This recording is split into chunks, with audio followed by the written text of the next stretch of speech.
అనుదిన నిత్యజీవపు మాటలు. దేవుని నామానికి మహిమ కలుగునుగాక. దేవుని వాక్యాన్ని చదువుకుందాము.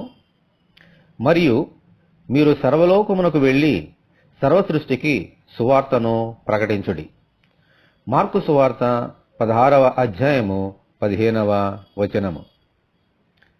ఇది మన ప్రభు అయిన యేసు తాను పరలోకమునకు తిరిగి ఎక్కి వెళ్ళబోయే ముందు అపోస్తులకు ఆయన ఇచ్చిన ఆజ్ఞ.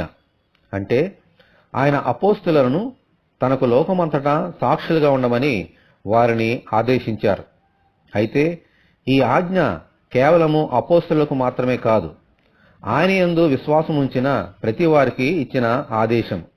అందుచేత మనమందరము ఆయనకు సాక్షులుగా ఉంటూ ఇతరుల రక్షణ కొరకు ప్రార్థించే బాధ్యత మన మీద ఉంది.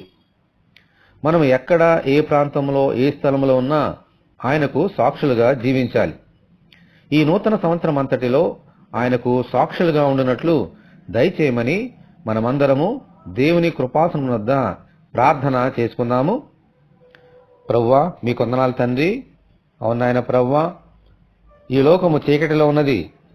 నిజమైన దేవుడు ఎవరో తెలియక ప్రభువా అనేక మంది నశించిపోతున్నారు. అటువంటి వారికి మేము నీ సువార్తను ప్రకటించినట్లుగాను, నీ కృపాసనం వద్ద వారి వరకు ప్రార్థించినట్లుగాను మీ కృప మాకు అనుగ్రహించండి.